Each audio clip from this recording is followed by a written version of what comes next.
Hello everyone, me Mayur Tripathi from Master Classes welcomes to you all. यहाँ हम discuss करने वाले हैं हमारी हिस्ट्री यानी कि मॉडर्न हिस्ट्री की सीरीज को आगे बढ़ाते हुए थर्ड पार्ट, जिसमें हम देखने वाले हैं most important facts one liner के रूप में जीके फटाफट। चलिए आइए देखते हैं। सबसे पहले दोस्तों यहाँ पे खुद को बंगाल का शेर कहने वाला एकमात्र व्यक्ति था खुद को, कौन? Lord Wellesley. लॉर्ड वेलेजली के बारे में ये कहा जाता है ये सहायक संधि के जन्मदाता है। सहायक संधि यानी कि सहायक ट्रीटी जो है उसके फादर भी किसको कहते हैं? लॉर्ड वेलेजली को कहते हैं। लॉर्ड वेलेजली ने ही फोर्ट विलियम कॉलेज की स्थापना करी है, ये याद रखिएगा। फोर्ट विलियम कॉलेज कहाँ है?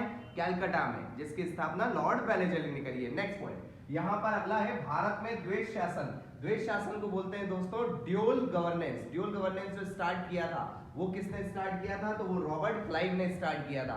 रॉबर्ट क्लाइव ने द्वैत शासन स्टार्ट किया था, लेकिन अंत किसने किया था? अंत किया था दोस्तों वॉरेन हेस्टिंग ने। तो रॉबर्ट क्लाइव के बारे में जानते हैं। रॉबर्ट क्लाइव जो है वो बंगाल के पहले गवर्नर है। जैसा कि हम सभी को सीक्वेंस पता है, सबसे पहले बंगाल के गवर्नर थे, बंगाल के गवर्नर जनरल हुए, भारत के गवर्नर जनरल हुए, भारत के वाइसरॉय हुए। तो बंगाल के गवर्नर कौन थे? Robert Clive. रॉबर्ट क्लाइव के बारे में तीन चीजें बहुत इंपॉर्टेंट है। सबसे पहले प्लासी का युद्ध 23 जून 1757 को, और दूसरा बक्सर का युद्ध 22 अक्टूबर 1784 में, राइट 1764 आई एम सॉरी 1764 में। और तीसरा ये कि रॉबर्ट क्लाइव एकमात्र ऐसे गवर्नर थे जो कि बाहर इंग्लैंड में जाकर जिन्होंने सुसाइड किया था, ये याद रखिएगा। चलिए नेक्स्ट है दोस्तों अगला, यहाँ पर वॉरेन हेस्टिंग। वॉरेन हेस्टिंग ने ड्यूल गवर्नेंस को क्या कर दिया था? बंद कर दिया था। अच्छा, ये ड्यूल गवर्नेंस क्या होता है? तो ड्यूल गवर्नेंस वो होता है जिसके तहत सारा प्रशासनिक कार्य किसके अंदर रहता है? राजा या जो वहां का मेन हेड है उसके अंदर रहता है, ठीक है। लेकिन जो टैक्स रेवेन्यू कलेक्शन है वो कौन करता है? वो कंपनी करती है। वो कौन करता है? कंपनी करती है, ये याद रखना। तो ये शुरुआत करी रॉबर्ट क्लाइव ने, अंत किया था वॉरेन हेस्टिंग ने। रॉबर्ट क्लाइव बंगाल के पहले गवर्नर, वॉरेन हेस्टिंग बंगाल के आखिरी गवर्नर और बंगाल के पहले गवर्नर जनरल, दोनों इनको ही कहा जाता है। बंगाल के आखिरी गवर्नर से बंगाल के पहले गवर्नर जनरल बने, ये किस एक्ट के तहत? 1773 के रेगुलेटिंग एक्ट के तहत। 1773 के रेगुलेटिंग एक्ट के तहत बने दोस्तों। चलिए नेक्स्ट देखते हैं आगे। यहां पर बंगाल का पहला गवर्नर जनरल, जैसे हमने बात करी, वॉरेन हेस्टिंग। वॉरेन हेस्टिंग ने सबसे पहले जीपीओ की स्थापना करी। जीपीओ यानी कि जनरल पोस्ट ऑफिस, जीपीओ की स्थापना वॉरेन हेस्टिंग ने करी। साथ साथ में कलकत्ता में हाई कोर्ट स्थापित किया। अच्छा, हाई कोर्ट जैसे ही आता है अपन रिलेट करते हैं उच्च न्यायालय और उच्चतम न्यायालय में पहली महिला मुख्य न्यायाधीश। तो उच्च न्यायालय की पहली महिला मुख्य न्यायाधीश है मीरा साहेब फातिमा बीवी, राइट। और यहाँ पर उच्चतम न्यायालय की पहली बता दी मैंने, जैसे मीरा साहेब फातिमा बीवी, और उच्च न्यायालय की दोस्तों लीला सेठ। लीला सेठ, I am repeating again, high court की है कौन? लीला सेठ, और सुप्रीम कोर्ट की है मीरा साहेब फातिमा बीवी। हाई कोर्ट की स्थापना कलकत्ता में किसने करी है? तो वॉरेन हेस्टिंग ने करी। वॉरेन हेस्टिंग ने, ये कौन है? बंगाल का पहला गवर्नर जनरल है। नेक्स्ट देखते हैं, ये एकमात्र गवर्नर है जिसपे क्या लगा है दोस्तों? महाभियोग लगा है। महाभियोग आज किस पे लगता है? राष्ट्रपति पे लगता है। कौन से आर्टिकल के तहत? 61 आर्टिकल के तहत। लेकिन राष्ट्रपति का कार्यकाल कितना है? 5 साल का। मिनिमम एज कितनी होती है? 35 होती है। और प्रेसिडेंट ऑफ इंडिया जो है उनके आर्टिकल स्टार्ट होता है 52 से।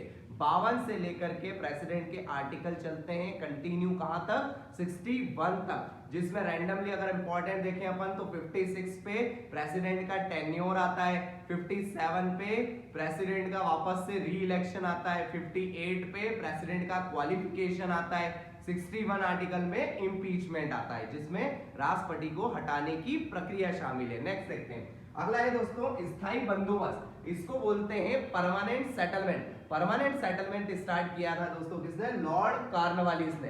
कब किया था? 1793 में, 1793 में। लॉर्ड कॉर्नवालिस को हम प्रशासनिक सेवा और सिविल सेवा का जनक कहते हैं। प्रशासनिक और सिविल सेवा का जनक। लेकिन सिविल सेवा क्रैक करने वाले पहले भारतीय हमारे कौन है? First Indian who crack ICS exam, वो है हमारे सत्येंद्र नाथ टैगोर। सत्येंद्रनाथ टैगोर, ये याद रखना है। और इन्हीं से टैगोर से हम जा सकते हैं किस पे, रविंद्रनाथ टैगोर, जिनको पहला क्या मिला है, नोबेल प्राइज मिला है। कब मिला है, 1913 में मिला है। काय के लिए, गीतांजलि उनकी कृति, कौन से फील्ड में, साहित्य के फील्ड में, साहित्य के फील्ड में। चलिए आगे वापस देखते हैं। यहाँ पे सती प्रथा और ठगी प्रथा, ये दोनों, सती प्रथा 1829 और ठगी प्रथा 1830 1830, ये दोनों अंत करा, या इसमें मेनली किसका श्रेय जाता है, तो वो है Lord William Bentinck, Lord William Bentinck का श्रेय जाता है। लेकिन सती प्रथा में भारत के एक फ्रीडम फाइटर जिनका नाम है राजा राम मोहन राय,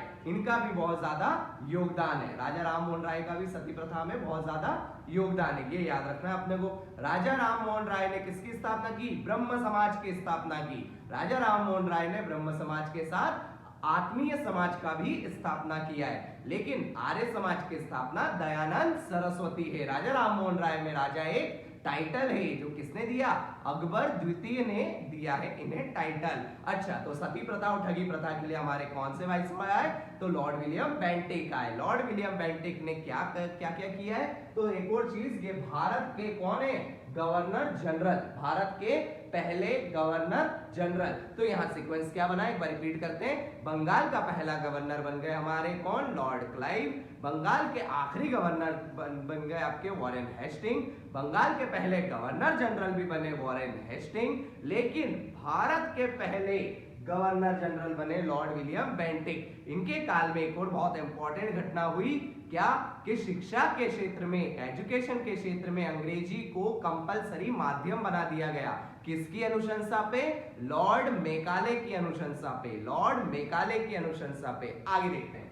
नेक्स्ट है दोस्तों, बंगाल पार्टीशन किसके काल में हुआ, लॉर्ड कर्जन। लॉर्ड कर्जन एकमात्र ऐसे गवर्नर या हम बोल सकते हैं वाइसरॉय थे जो कि सबसे लंबे कार्यकाल तक रहे। इनका कार्यकाल था 1899 से लेके 1905 तक, 1899 से 1905 तक। इन्हीं के काल में 1903 में सीआईडी की स्थापना हुई, क्राइम इन्वेस्टिगेशन डिपार्टमेंट। और इंडिविजुअल भी मैंने इनके इंडिविजुअल टॉपिक पे भी लॉर्ड कर्जन के, बेंटिक के और कार्नवालिस के भी वीडियोस डाल रखे हैं, तो वो भी आप जरूर देखिएगा। चलिए नेक्स्ट है यहाँ पर कर्जन के काल में हम पढ़ रहे थे, तो दो चीजें बहुत इंपॉर्टेंट है दोस्तों।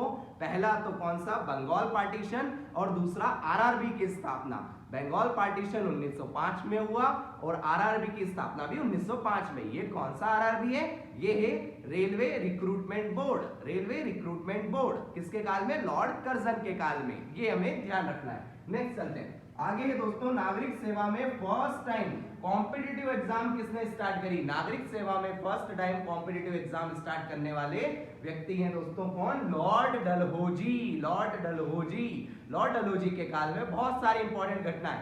सबसे पहले इनके काल में क्या हुआ, इनके काल में भारत में पहली बार ट्रेन चली। कब चली, 16 अप्रैल 1853 को। कहां से कहां तक, मुंबई से ठाणे तक दोस्तों। कितने किलोमीटर, 34 किलोमीटर ट्रेन चली थी। उस ट्रेन के इंजन का नाम है डेक्कन क्वीन।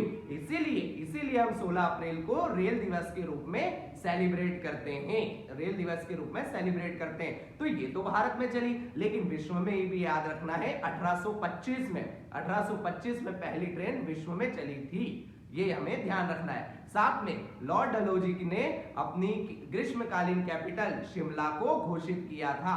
साथ ही साथ उन्होंने तोपखाने का हेडक्वार्टर कलकत्ता से चेंज करके मेरठ कर दिया था। कलकत्ता से मेरठ तोपखाने का हेडक्वार्टर कर दिया था।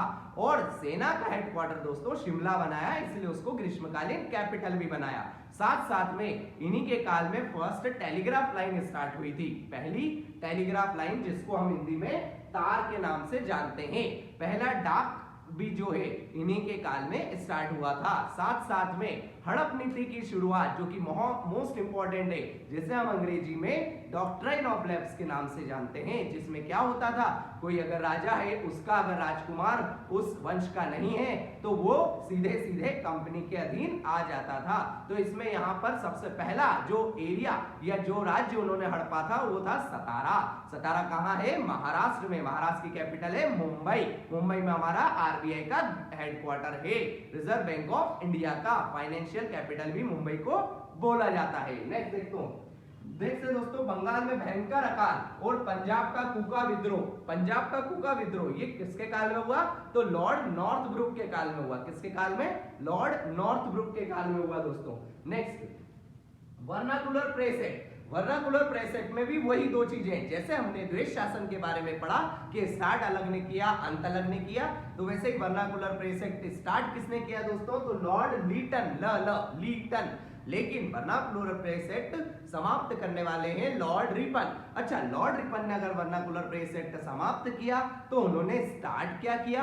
उन्होंने स्टार्ट किया था स्थानीय स्वशासन, इसको बोलते हैं लोकल सेल्फ गवर्नमेंट की स्टार्टिंग करी थी लॉर्ड रिपन ने। लॉर्ड रिपन के काल में एक और चीज बहुत इंपॉर्टेंट है, इनके काल में पहली बार, भारत में पहली बार नियमित जनगणना की शुरुआत हुई। लेकिन पहली जनगणना लॉर्ड मेयो के काल में हुई थी। लेकिन यहां पर वर्नाकुलर प्रेस एक्ट को समाप्त करने वाले लॉर्ड रिपन है। लेकिन प्रेस का मुक्तिदाता दोस्तों चार्ल्स मैडकॉफ को कहते हैं। I hope you like this lecture, share to all of you so that everyone will get benefit of this. Me Mayur Tripathi, see you soon in next video. Keep smiling. Thank you.